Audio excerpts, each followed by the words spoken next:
Kasi pag namatay ang isang taong walang Kristo sa kanyang puso, sabi ng Biblia, siya ay dadalhin sa apoy ng impyerno.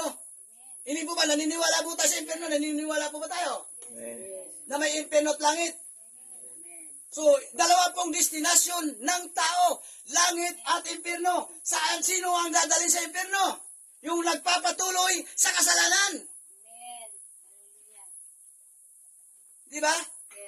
Yung nagpapatuloy sa kasalanan, ito ang ibubulid sa impyerno.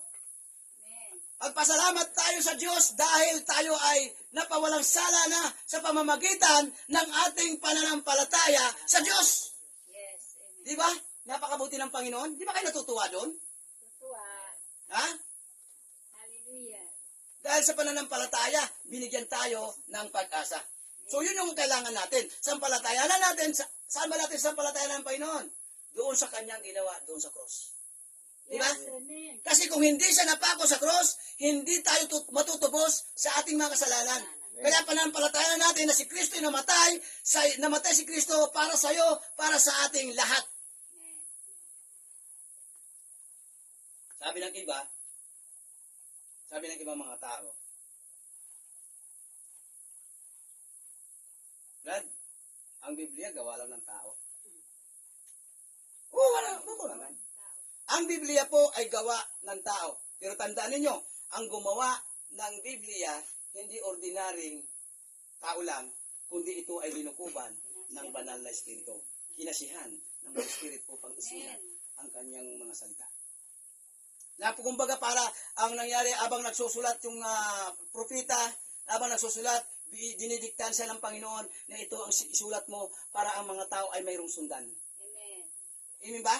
Amen. Isang example lang.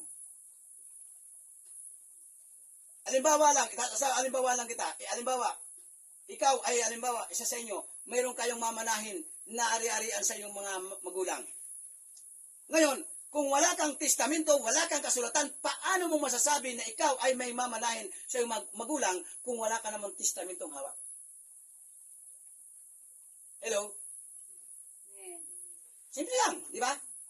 Kaya mo nalaman na ikaw ay may mamanahin sapagkat may iniwan sulat sa iyo na ikaw ay magiging tagapagmana ko. Itong si ganito, ito yung aking tagapagmana, nag-iwan ng sulat ang iyong magulang, itong aking anak na to ang magiging tagapagmana ko. Hello? Amen. So, ganun din po ang ginawa ng Diyos sa atin. Nag-iwan ng Panginoon ng sulat upang malaman natin na tayo pala ay tagapagmana ng kaharian ng Diyos. Amen.